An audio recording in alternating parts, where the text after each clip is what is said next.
வணக்கம். நான் சுந்தர் விஜய். நான் செபி ரெஜிஸ்டர்ட் அட்வைசர் கிடையாது. இந்த வீடியோ கம்ப்ளீட்டாக ஒரு எஜுகேஷன் பர்பஸ்க்காக மட்டும். நேற்று வீடியோ பார்த்துன்றவங்களுக்கு தெரிஞ்சிருக்கும்.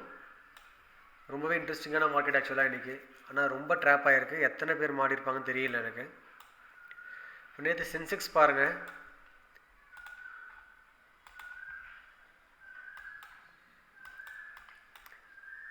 ஏப்ரல் 23 அண்ட் 22 ஏப்ரல் இந்த இடத்துல ஒரு கேப் இருக்குன்னு சொல்லியிருந்தோம்.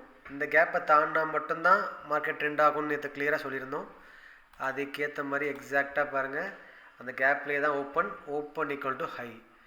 எப்பெல்லாம் இந்த மாதிரி ஓப்பன் ஈக்குவல் டு ஹை வருதுன்னா செல்லர்ஸ் அந்த இடத்துக்குள்ளே வந்துட்டாங்க அப்படின்னு அர்த்தம்.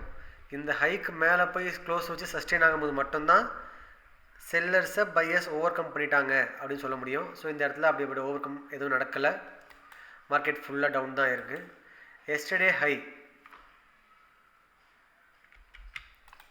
இந்த எஸ்டர்டே ஹையையும் அங்கதான் தக்க வச்சுக்க முடியல. மார்க்கெட் கீழே வந்துருச்சு. அகெயின் சல்லுன்னு மேலே போனாலும் இந்த ஓப்பன் ஈக்குவல் டு ஹைக்கு மேலே நிற்க முடியாமல் அகெயின் எஸ்டர்டே ஹைக்கு கீழே வந்துருச்சு. இது கம்ப்ளீட்டாக ஒரு செல்லிங் மோஷனில் இருக்குங்கிறத ரொம்ப கிளியராக காட்டுது சென்செக்ஸ். ஆனால் நிஃப்டி பார்த்தீங்கன்னா நேற்று அந்த கேப்பை ஃபில் பண்ணிடுச்சு. ஸோ இன்றைக்கி பொறுத்த வரைக்கும் நிஃப்டி ஆக்சுவலாக புல்லிஷ் மொமெண்டம் தான். ஸோ நிஃப்டி புல்லிஷில் ட்ரை பண்ணுது, சென்செக்ஸ் பீரிஷில் ட்ரை பண்ணுது. கடைசியில் ரெண்டும் சண்டை போட்டு ஒரு முடிவுக்கு வந்து நிஃப்டியும் சேர்ந்து எஸ்டர்டே ஹைக்கு கீழே முடிஞ்சிருச்சு. ஸோ ரெண்டு பேருமே பீரிஷில் இருக்காங்க. அதுதான் இப்போது நம்ம ஓரளவு புரிஞ்சிக்க வேண்டிய விஷயம். இப்போ நாளைக்கு ஃப்ரைடே அப்படின்னாலே பேரிஷ்கான டே அப்படின்னு எடுத்துக்கலாம். ஸோ ஃப்ரைடேவும் பேரிஷ், நிஃப்டியும் பேரிஷ்க்கு இருக்குது, சென்செக்ஸ் பக்கா பேரிஷில் இருக்குது. ஸோ நாளைக்கு நல்ல ஒரு டவுன் மூமெண்டம் இருக்கிறதுக்கான சான்ஸ் இருக்குது. கேப் டவுன் ஆனாலும் ஆச்சரியப்படுறதுக்கு இல்லை.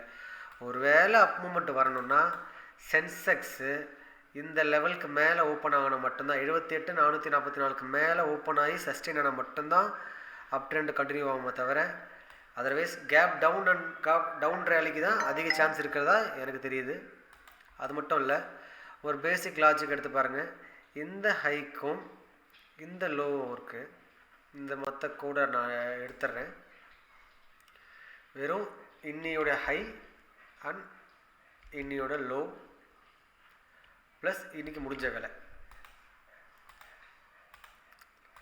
இப்போ இப்படி பார்க்குறப்ப இன்றைக்கி முடிஞ்ச வேலைக்கு இன்றைக்கி லோ தான் பக்கத்தில் இருக்குது.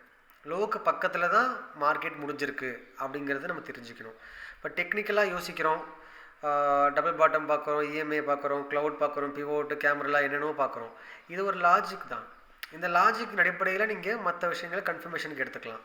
இப்போது இன்றைக்கி லோவுக்கு பக்கத்தில் தான் க்ளோஸ் ஆகிருக்கு. அப்போது நாளைக்கு மார்க்கெட்டு ஃப்ளாட்டாக ஓப்பன் ஆச்சுன்னா என்ன ஆகும், கேப் அப்பில் ஓப்பன் ஆச்சுன்னா என்ன ஆகும், கேப் டவுனில் ஓப்பன் ஆச்சுன்னா என்ன ஆகும் அப்படிங்கிறத நம்ம முதல்ல ஒரு லாஜிக்கல் ரீசனோடு எடுத்து வச்சுக்கணும். இப்போ நாளைக்கு கேப் டவுன் ஓப்பன் ஆச்சுன்னா எஸ்டர்டே லோக்கு கீழே அப்படிங்கிற கணக்கில் வந்துடும் இல்லையா? அப்போ ஓப்பனுக்கு மேலே மட்டும் போகாமல் ஓப்பனுக்கு கீழே மட்டுமே சஸ்டெயின் ஆகிடுச்சினாலே போதும். நேற்று எந்த ரீசனை வச்சு மார்க்கெட் வேகமாக மேலே ஏறிச்சோ அதுக்கு நேராக அது இதே வேகத்தில் கீழே இறங்கிடும். நாளைக்கு Cape Town open or flat open ரெண்டுமே அப்படி தான் இருக்கும். ஒருவேளை மார்க்கெட் இங்கேருந்து ஃப்ளாட் ஓப்பன் ஆகவோ இல்லை கேப் அப்புன்ற மாதிரி இந்த மாதிரி லோக்கலில் இருந்துச்சுனாலோ இந்த ஹையை பிரேக் பண்ணுற வரைக்கும் சைட்வேஸ் தான், அதில் மாற்றுக்கிறதே கிடையாது. அப்போ நாளைக்கு சென்செக்ஸ்னு எடுத்துக்கலாம். சென்செக்ஸை பொறுத்த வரைக்கும் ரொம்ப கிளியர் ட்ரெண்ட் இருக்குது, டவுன் ட்ரெண்டில் தான் இருக்குது. நாளைக்கு கேப் டவுன் ப்ளஸ்ஸு இல்லைன்னா ஃப்ளாட் மார்க்கெட் ப்ளஸ் ஓப்பனுக்கு கீழே மார்க்கெட் இருந்துருச்சுன்னா இன்னையோடைய லோ, அதாவது நாளைக்கு பார்க்குறப்ப எஸ்டர்டே லோவுக்கு கீழே மார்க்கெட் இருந்துருச்சுன்னா ஃபுட் சைடில் ஒரு நல்ல மொமெண்டம் எதிர்பார்க்கலாம். இங்கே பாருங்கள், இந்த மாதிரி எப்படி ஏறி இருக்கோ இதே இந்த ஸ்பேஸில் இறங்குறதுக்கான வாய்ப்பு நிறைய இருக்குது. இதை நம்ம கண்டினியூவாக பார்த்தீங்கன்னா தெரியும். இதை ஃபாலோ பண்ணுங்கள். இதை ஃபாலோ பண்ண மட்டும் தான் உங்களுக்கு புரியும். வெறும் வீடியோ மட்டும் பார்த்துட்டு அப்படியே கடந்து போயிட்டோம்னா கண்டிப்பாக புரிய வாய்ப்பு இல்லை. நிஃப்டியும் அதே கதி தான். எந்த நியூஸ் மேலே ஏறிச்சோ அந்த நியூஸ் அவ்வளோ வேலிடிட்டியாக இல்லை. அவ்வளோ வேலிடாக இருந்துச்சுன்னா கண்டிப்பாக மேலே இருந்திருக்கணும் மார்க்கெட்டு. அவ்வளோ வேலிடாக இல்லை, கீழே இறங்கிடுச்சு. அப்போது இன்னியோடைய லோ நிஃப்டியும் அதே மாதிரி டுடே லோக்கு பக்கத்தில் தான் க்ளோஸ் ஆகிருக்கு. ஸோ இன்னையோடைய லோ பிரேக் பண்ணிருச்சு மார்க்கெட் அப்படின்னா நேராக அழகாக ஸ்மூத்தாக நம்ம எங்கேருந்து கிளம்பியிருக்கோம் அதே இடத்துக்கு வரதுக்கான வாய்ப்பு ரொம்ப ரொம்ப ரொம்ப அதிகமாக இருக்குது. ஸோ நிஃப்டி சென்செக்ஸ் பார்க்க வரைக்கும் இதுதான். சென்செக்ஸ் பார்க்கும்போது முதல் 1/4 மணி நேரத்தோட ஹை அண்ட் லோ எடுத்து அதில் வச்சு கால் அண்ட் புட்டு வாங்கியிருந்தீங்கன்னா ரெண்டுமே 0 ஆகிடுச்சு. ஏன்னா மார்க்கெட் சைடுவேஸு. காரணம் சென்செக்ஸ் வந்து புட் சைட்லேயும் நிஃப்டி வந்து கால் சைட்லேயும் இருந்தது தான் அதுக்கான காரணம். இல்லாட்டி மார்க்கெட் ட்ரெண்டாக இருக்கலாம். பட் ரெண்டுமே வேறு வேறு டேரக்ஷனில் இருந்ததுனால கண்டிப்பாக சைடுவேஸில் போட்டு அரைச்சிட்டாங்க.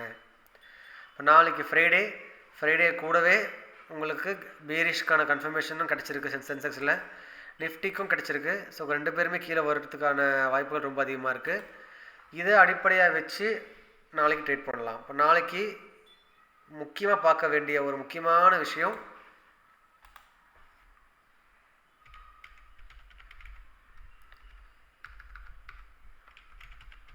எஸ்டர்டே லோ, அதாவது இன்னியோடைய லோ ப்ளஸ் டுடேஸ் ஓப்பன். இந்த எஸ்டர்டே லோவையும் டுடே ஓப்பன், அதாவது இதை நாளைக்கு சொல்லிட்டு இருக்கேன், இன்றைக்கி வச்சு சொல்லிடாதீங்க. இது 2 தான் ஒரு தாரக மந்திரமாக இருக்க போகுது. இதன் அடிப்படையில் மட்டும்தான் நாளைக்கு என்னவாக இருந்தாலும் மார்க்கெட் போகுது. ஸோ நாளைக்கு புட்டாக இருந்தால் ரொம்ப ரொம்ப நல்ல மார்க்கெட்டாக இருக்க போகுது. கேப் அப்பாகி காலாக இருந்தால் பரவாயில்ல. இந்த ஜோனுக்குள்ளவே கால் இருந்துச்சுன்னா கண்டிப்பாக மார்க்கெட்டு சைடுவேஸாக இருக்க போகுது. இவ்வளோ தான் நாளைக்கு என்ன நடக்க போகுதுங்கிற விஷயமும், இன்றைக்கி ஏன் தொடர்ந்து மேலே போகலை அப்படிங்கிற விஷயத்துக்கும் இதுதான். இதே மாதிரி லாஜிக்கல் ரீசனோட மார்க்கெட்டை பார்த்தீங்கன்னா எல்லாமே ரொம்ப நல்லா புரியும். இந்த லாஜிக் தெரிஞ்சால் மட்டும்தான் ட்ரேடே பண்ண முடியும். வேறு எந்த டெக்னிக்கல்ஸை பேஸ் பண்ணாலும் ஒன்றும் செய்ய முடியாது. ஸோ இதை பார்க்குறது மட்டும் இல்லாமல் உங்களுடைய சார்ட்டில் போய் இதை பிளாட் பண்ணி எப்படி இருக்குங்கிறத பாருங்கள். நாளைக்கு என்ன சொல்லியிருக்கேன்றதை பாருங்கள். நாளைக்கு அதே மாதிரி நடக்குதாங்கிறத பாருங்கள். இது எல்லாத்தையும் நீங்கள் ஒருங்கிணைஞ்சு பார்த்தீங்கன்னா கண்டிப்பாக ஒரு நல்ல ஒரு ட்ரேடராக இருக்க முடியும். நன்றி.